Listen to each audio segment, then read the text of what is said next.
Hello everyone, this is Dr. Zach. Our goal for today's class is to graph the derivative and to solve more challenging derivative problems. Let's get started.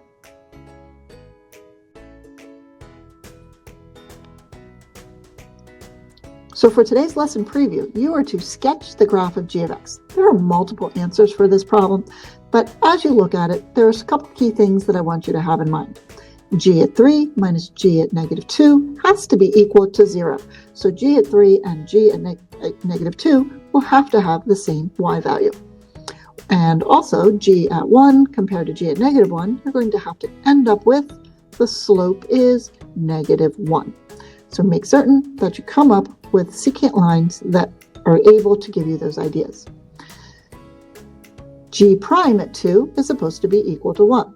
So when your x value is equal to 2, wherever you've chosen to place your point, make certain that the slope is going to go up 1 and over 1. So it's pointing towards up 1 over 1.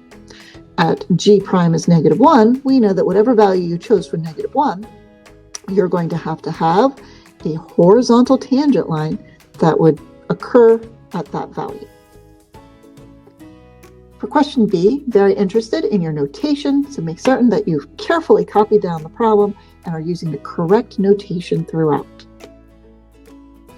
So we're going to begin today's lesson by graphing derivatives. To sketch a graph of derivatives, we want to look at the characteristics of the original function. As we think about the original function, it's a good idea to determine where you have horizontal tangent lines. And horizontal tangent lines will occur where your derivative is equal to 0. Next, you probably want to figure out where your derivative does not exist. We're going to recognize those because your function will have a corner. It might have a vertical tangent line.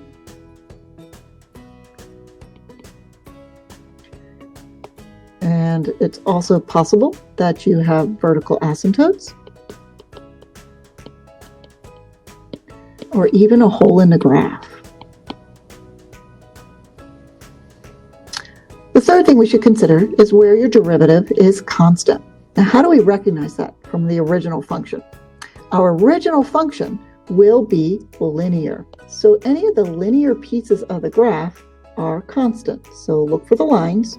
And if you have lines, you can actually determine the slopes of those lines. And from the slopes of those lines, we can graph our derivative. Next, we're going to determine where the first derivative, fix that please, is greater than 0. So if the slope, which is your derivative, is greater than 0, that means that your function is increasing. So we're going to be looking for where our function is increasing. That will tell us where the derivative is positive. Next, we're going to look to see where our function is decreasing. And that, of course, is where the derivative is negative. We're going to summarize all this information on a number line because some problems might be more complex than others. After we have a summary, we'll be ready to sketch the drawing. Let's look at our first example. For example 1, I see the line y equals 2. Now, the line y equals 2, think about the derivative of 2. The derivative of 2 is 0. So if the derivative is 0, the slope is 0 everywhere, and then the line for the derivative is going to be y prime is equal to 0. So now let's go take a look at example 2. For example 2, do you notice that there's a corner? And that corner occurs at x equals 1. So if we think about our derivative, the f prime of x for this function does not exist at x equals 1. And then we can figure out what's happening to the right and left side of x equals 1. The slope on the left side of the graph is heading downward and over 1. It's linear. So the slope is negative 2. But negative 2 is also the derivative. So we know that the slope is negative 2 and the derivative is 2 to the left of x equals 1. F of x itself is decreasing to the left side of 1. On the right side of 1, the slope is going up 2 and over 1, so the derivative must be positive 2, and the function itself is increasing. Now our goal is to draw the derivative. We'll begin by graphing negative 2 as our derivative until we hit x is 1. We're going to draw an open circle because the derivative does not exist at 1. Then we'll jump up to 2. 1, 2, there we go. Open circle again and graph y equals 2. So this green line, both these pieces represent f prime of x, or the slopes of the graph for your absolute value function. Ooh, so look at example 3. For this problem, we probably want to go through our list and notice that we will have horizontal tangent lines at negative 3, 1, and it looks like 2.5. So we have 3 horizontal tangent lines. Let's draw a number line to keep all our information intact. So at negative 3, we have the slope is 0. At negative 1, the slope is 0 again. At 2.5, we have a third 0, or a third horizontal tangent line. Remember, we're describing the derivative. The function to the left of negative 3 is decreasing. And if it's decreasing, that tells you your derivative is going to be negative. Then our function is increasing. And if the function is increasing, that tells you that your derivative is going to be positive. To the right of negative 1, our function again is decreasing. And if the function is decreasing, the derivative is negative. And to the right of 2.5, the function is increasing. So our derivative is also positive. So now we have some information about the derivative and the function. Let's see if we can draw it. First, place your zeros. We have our 0 at negative 3. We know that the derivative is 0 at negative 1. And we know that the derivative is 0 at 2.5. Now think about this. Your derivative is negative. So that puts us underneath the graph. Afterwards, the derivative is positive until it gets to negative 1. Now, positive just means you're above the x-axis. I'm above the x-axis until I get to negative 1.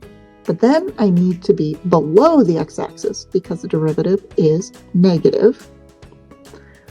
And as I approach 2.5, I need to switch my function so that it heads upward again. And now my derivative needs to be positive, which brings it above the x-axis. Now look at the blue graph again. Do you notice that it is a 4th degree polynomial? It's 4 degrees because it has the 3 bumps and the 2 tails are heading upward. And the derivative has a 3rd degree polynomial, and you know it's 3rd degrees because it has the 2 bumps and its arrows are heading in opposite directions. So I think we've done a good job. We took a 4th degree polynomial, found the derivative, and ended up with a 3rd degree polynomial. So let's summarize. As you look at each function, determine where your derivative is equal to 0, where your derivative does not exist, where you might have some constants, figure out where your function is increasing and decreasing, and summarize all your information on the number line. From the number line, draw the graph, and you should be all set to draw derivatives. So now it's time to determine the derivative of an absolute value function. So as you already know, when you're looking at the absolute value of x, if x is greater than 0, you just keep the function the way it is. If x is less than 0, we're going to take the opposite sign. Now graphically, what that means is if you had a function and part of it was below the axis, part of it is above the axis, you would take all of the negative values and pop them up to the top. So the graph of an absolute value function would be changed depending on where your function is equal to 0. So to find a derivative of that, what we really need to consider is the slope of your line, that's your u prime, multiplied by plus or minus 1, which will tell you whether your function is increasing or decreasing. For example, if I'm looking for the derivative of f of x, that's going to be equal to the derivative of 2x minus 5, which is 2, multiplied by the 2x minus 5 divided by the absolute value of 2x minus 5. You know from all of your past experiences that this portion of your problem will become plus or minus 1 depending on the value of x. All right, now what I have listed for you is a list of all the derivative rules that you should have in mind. Just to help yourself out, I want you to notice that the derivative of anything that starts with a C is negative. That's just a small helpful hint to help you memorize these. Product rule needs to be known. Quotient rule, also very important. So I also want to remind you that you should always use algebra to simplify your expression before you find a derivative. Make your life easier. Algebra is such a great tool. You should also make special effort to review your notation, use it correctly, and make certain that all of your equal signs are meaningful. So far, we have figured out that derivatives can be found numerically, graphically, analytically, and using technology. But your function is differentiable at a point if and only if your function is continuous at that point, the derivative from the left is equal to the derivative from the right, and make certain that you can prove these ideas using mathematical language. F of x is continuous at a point if and only if the limit from the left is equal to the limit from the right is equal to the value at that point. And make certain you can also prove this using mathematical language. For your first couple practice problems, I want you to graph the first and second derivatives. So turn off the video, practice the problems, and then check your answers. So take a look at the sign charts as well as the graphs. The first derivatives are green, the second derivatives are red. So give questions number 76 and 82 your attention, and then come back and check your answers. Okay, so wherever you have a horizontal tangent line, that's where your derivative is equal to 0. And when you're given graph problems such as the following, make certain that you follow the order of operations. Find the derivative of p, then substitute the 4 in. Afterwards, read the graph to find the values. You can find your slopes for some of these by looking at the lines and calculating the slope given these lines. The function's value itself could also come from your graph. To find q prime of x, you had to use your quotient rule, and then once again, read the information off of your graphs. As you look at question 116, remember that the acceleration is the derivative of velocity. So find v prime of t using your quotient rule. Afterwards, substitute in 5, 10, and 20.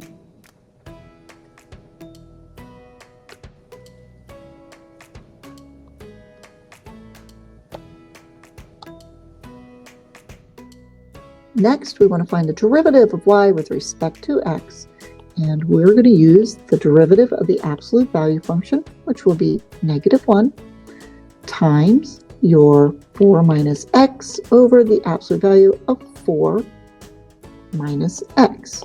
Specifically, we want to know the derivative of y with respect to x at x equals 3. Substitute, and we'll have -1 times 1 over 1. And the answer comes out to be our -1. So Now, as we look at the derivative of our x, absolute value of x, perhaps it's easier to think of f of x equals the absolute value of x squared. Then f prime of x, we follow our definition, becomes fairly simple. Then rewrite your f prime of x as a piecewise function to look at the second derivative. What you notice is that the limit as x approaches 0 from the right is not the same as the limit as x approaches 0 from the left. Therefore, the second derivative does not exist.